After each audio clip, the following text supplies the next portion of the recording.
The security guard's hand on my shoulder felt like ice. "Ma'am, you need to leave now," he said, his voice echoing across the silent church. Every head turned to stare at me as I stood frozen in the aisle, my heart breaking into a million pieces. "My name is Emma and I'm 25 years old." The woman in the white dress at the altar, the one who had just pointed at me and declared I didn't belong there, was my sister Rachel. My only sister. The sister I had loved and supported my entire life. "She's not supposed to be here," Rachel announced loudly, her voice carrying to every corner of the church. "She's not married yet. This is a day for married people only." I felt my cheeks burn with shame. The guests whispered among themselves, some looking confused, others nodding as if they understood some rule I had never heard of. My own family members avoided my eyes. Even my mother looked away when I searched for her face in the crowd. "Please," I whispered to the guard, but Rachel's voice cut through the air again. "Remove her immediately. She doesn't belong at my wedding." The walk down that aisle felt like the longest journey of my life. Each step echoed in the silence, and I could feel hundreds of eyes burning into my back. I had spent weeks helping Rachel plan this wedding.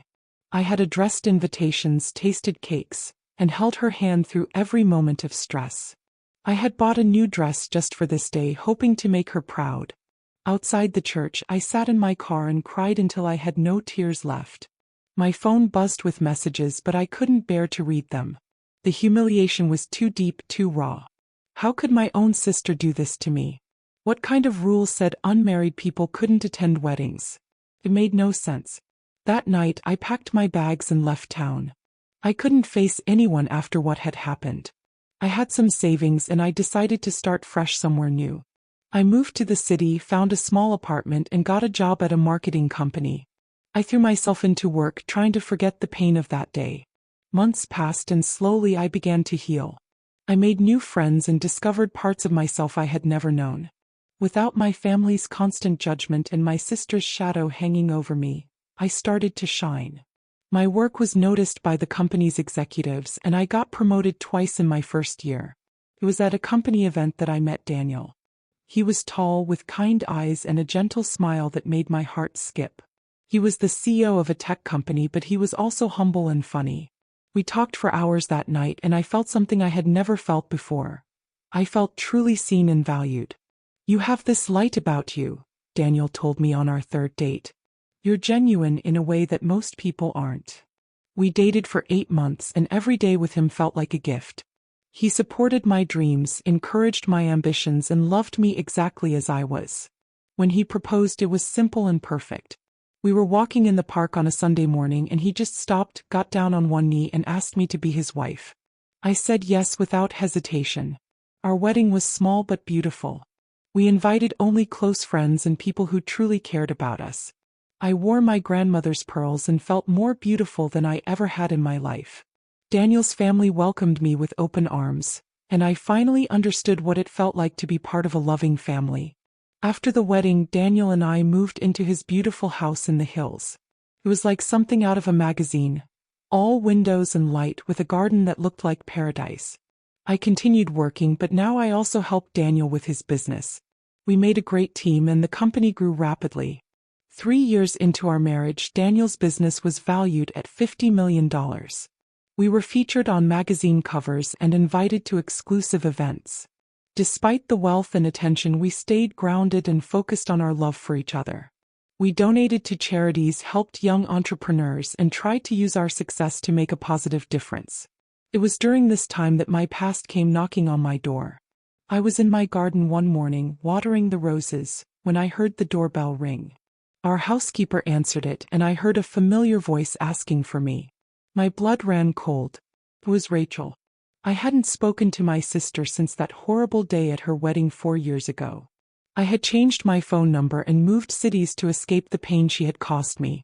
Now she was here at my home asking to see me. "Tell her I'm not available," I told the housekeeper, but Rachel's voice got louder. "Please, Emma. I know you're here. I just need 5 minutes. Please." Daniel came home from his morning run and found Rachel sitting on our front steps, crying. He looked confused and concerned. "That's my sister," I explained, feeling all the old hurt come rushing back. The one who kicked me out of her wedding. Daniel's face darkened. He had heard the story and he knew how much pain it had caused me. Do you want me to ask her to leave? I looked out the window at Rachel. She looked older, tired. Her clothes were wrinkled and her hair was messy. This wasn't the confident, cruel woman who had humiliated me 4 years ago. Let me talk to her, I decided. But stay close. I opened the door and stepped outside. Rachel jumped up immediately, her eyes red from crying. Emma, thank God. I've been trying to find you for months. I went to your old apartment, your old job. No one would tell me where you were. Then I saw you in that magazine article about successful couples and I knew I had to come. I crossed my arms and kept my distance. What do you want, Rachel? I want to apologize. I want to explain. I want to make things right between us. Make things right. I laughed, but there was no humor in it. You humiliated me in front of everyone we know. You had me thrown out of your wedding like I was some kind of criminal. And now you want to make things right. Rachel's tears flowed freely now. I was wrong. I was so wrong. I don't know what I was thinking. I was stressed and scared and I took it out on you. You didn't deserve that. Stressed and scared about what? What could possibly justify what you did to me?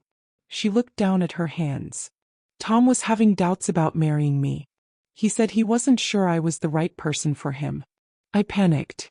I thought if I made the wedding seem exclusive, special, like only certain people could be there, it would make him feel like he was part of something important. I stared at her in disbelief. So you sacrificed your own sister to impress a man? I know how it sounds. I know how terrible it was. But I was desperate, Emma. I thought I was going to lose him. Did it work? I asked coldly. Rachel's face crumpled. No. He left me 6 months later. He said I was too controlling, too willing to hurt people to get what I wanted. He was right. I felt a mixture of satisfaction and pity. I'm sorry your marriage didn't work out, but that doesn't undo what you did to me. I know I can't take it back. But I'm hoping you can find it in your heart to forgive me. I miss you, Emma. I miss my sister. Looking at her now, I could see the little girl who used to crawl into my bed during thunderstorms. I could remember all the times we had laughed together, shared secrets, dreamed about our futures. But I could also remember the humiliation, the pain, the way she had chosen to protect herself at my expense. Rachel, you didn't just hurt me that day. You broke something between us that can't be fixed with an apology. Please, Emma. I'll do anything. I'll make it up to you. I'll tell everyone what I did was wrong. I shook my head. It's too late for that. I've built a new life now. I have a husband who loves and respects me. I have friends who value me. I have a family that includes me instead of pushing me away. But I'm your real family. I'm your sister. A real sister wouldn't have done what you did to me. Rachel's desperation was growing. I know you're rich now. I know you're successful. Maybe I could work for you, or maybe you could help me get back on my feet. I lost my job last month and I'm behind on rent. And there was the real reason she had come. She didn't just want my forgiveness. She wanted my money. So this isn't really about apologizing, is it? This is about what I can do for you now that I'm wealthy. No, that's not true.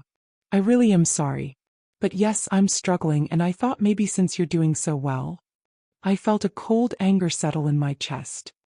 You kicked me out of your wedding when I had nothing to offer you. You humiliated me when I was just your little sister who worked at a small company and lived in a tiny apartment. But now that I'm successful, now that I have money, suddenly you want to be my sister again. That's not fair. I made a mistake. People make mistakes. Mistakes are forgetting to call on someone's birthday or accidentally spilling wine on a dress. What you did was a choice. You chose to hurt me to benefit yourself. And now you're trying to do it again. Daniel appeared in the doorway behind me. He didn't say anything, but his presence gave me strength. I want you to leave, I said firmly. Emma, please. I have nowhere else to go. I don't have anyone else. That's not my problem anymore. But we're family.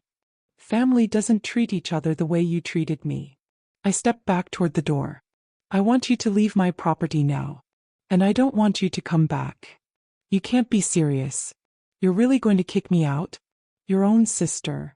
I looked at her for a long moment, remembering that day in the church, remembering the security guard's hand on my shoulder, remembering the walk of shame down that aisle. Yes, I said quietly. I am. Just like you kicked me out when I needed you most. Rachel's face went through a range of emotions: shock, anger, desperation, and finally resignation. I guess I deserve this, she whispered. Yes, I agreed. You do. She turned and walked slowly toward the gate. At the last moment she looked back. I really am sorry, Emma. I know you don't believe me, but I am. I watched her leave without saying another word. When her car disappeared down the street, Daniel put his arms around me. Are you okay? He asked gently. I leaned into his warmth and thought about his question.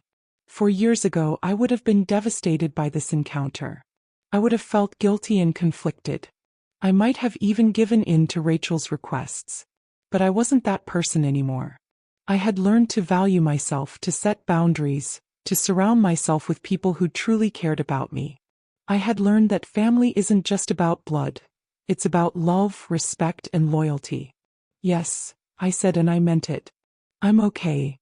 That evening, Daniel and I sat on our terrace watching the sunset over the city. The garden was peaceful, filled with the flowers I had planted and tended. This was my home, my sanctuary, my life that I had built from scratch after losing everything I thought mattered. Do you think you'll ever forgive her? Daniel asked. I considered the question carefully. Maybe someday I'll forgive her for my own peace of mind. But forgiveness doesn't mean I have to let her back into my life. Some bridges, once burned, can't be rebuilt. Daniel nodded. You're wiser than I was at your age. It took me years to learn that lesson. I smiled and took his hand. I had a good teacher in heartbreak. It showed me what I was worth and what I deserved. As the stars began to appear in the darkening sky, I reflected on the strange journey that had brought me here. Rachel's cruelty had been the catalyst for the best years of my life. If she hadn't kicked me out of her wedding, I never would have left home. I never would have met Daniel or discovered my own strength. In a twisted way, I almost owed her a debt of gratitude. But that didn't mean I owed her anything else. The next morning, I woke up feeling lighter than I had in years. The confrontation with Rachel had been painful, but it had also been liberating. I had faced my past and chosen my future. I had stood up for myself in a way that 21-year-old Emma never could have. Daniel was already up, making coffee in the kitchen. He handed me a cup and kissed my forehead. Sleep well, he asked. Better than I have in weeks, I admitted.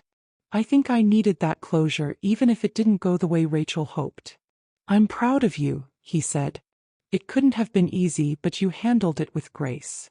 I laughed. Grace? I literally kicked my sister out of my house.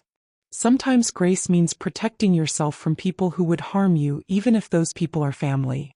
We spent the morning working in the garden together, planting new flowers and talking about our plans for the future. We were thinking about starting a family of our own, and the idea filled me with joy. Our children would grow up knowing they were loved and valued, no matter what they achieved or how much money they had. Around noon my phone rang. It was my mother. The first time she had called me since Rachel's wedding. Emma, her voice was uncertain. Rachel told me she came to see you yesterday. Yes, she did. She said you wouldn't help her. She said you threw her out. I felt the old familiar knot in my stomach. I asked her to leave, yes. Emma, she's your sister. She's struggling right now. Couldn't you find it in your heart to help her? The same woman who had sat silently while her daughter was humiliated was now asking me to rescue that same daughter. Mom, where were you when Rachel kicked me out of her wedding? Where were you when I needed you to stand up for me? There was a long silence. That was different. That was between you and Rachel. And this is between me and Rachel too. You can't stay out of it when it's convenient and then ask me to fix it when it's not. But you have so much now. Surely you could spare something for your sister. Having money doesn't mean I owe it to people who treated me badly. Especially people who only want a relationship with me now that I'm successful. That's a cruel thing to say about your own family. Mom, I've learned something important over the past few years. Real family doesn't abandon you when you're down and then expect you to rescue them when they're struggling. Real family supports each other through good times and bad. Another long silence. Then quietly, I suppose I wasn't much of a mother to you that day, was I? It was the closest thing to an apology I had ever gotten from her. No, I said gently. You weren't. I'm sorry, Emma. I should have stood up for you. I should have protected you. Yes, you should have. Is it too late?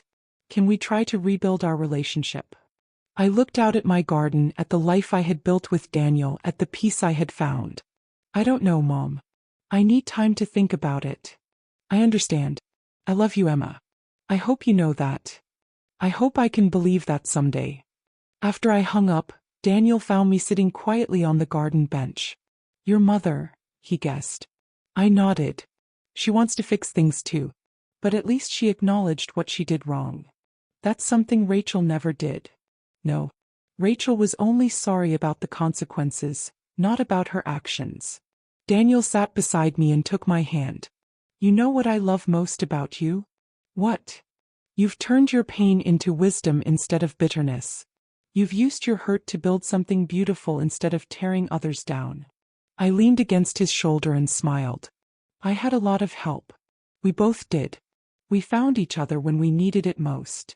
As the afternoon sun warmed our faces, I felt grateful for the journey that had brought me here. Yes, it had started with heartbreak and humiliation. Yes, I had lost a sister and years of my life to pain and healing. But I had also gained something precious. I had gained myself. I thought about Rachel, probably struggling somewhere, angry and resentful that I hadn't rescued her. I thought about my mother, finally recognizing her failures but not sure how to fix them. I felt sorry for both of them, but I didn't feel responsible for their choices anymore. Some people might call me hard or unforgiving. But I had learned that forgiveness doesn't require forgetting, and love doesn't require accepting abuse. I had learned that sometimes the kindest thing you can do for yourself, and ultimately for others, is to walk away. The evening brought a beautiful sunset, painting our sky in shades of gold and pink. Daniel and I barbecued dinner and ate on the terrace, talking about everything and nothing. This was my real family now, the family I had chosen and that had chosen me back. As I got ready for bed that night, I looked at myself in the mirror. The woman staring back at me was confident, peaceful, and strong. She bore little resemblance to the broken girl who had been escorted out of a church 4 years ago. That girl had needed her sister's approval to feel worthy. This woman knew her worth came from within. That girl had been desperate to belong somewhere. This woman had created her own place in the world. That girl had been powerless. This woman had the power to choose who deserved a place in her life. I smiled at my reflection and whispered, "Well done, Emma. Well done." Tomorrow would bring new challenges and new opportunities. But tonight I was exactly where I belonged, in my own home with my chosen family, living the life I had built from the ashes of my old one. And that was enough. More than enough. That was everything.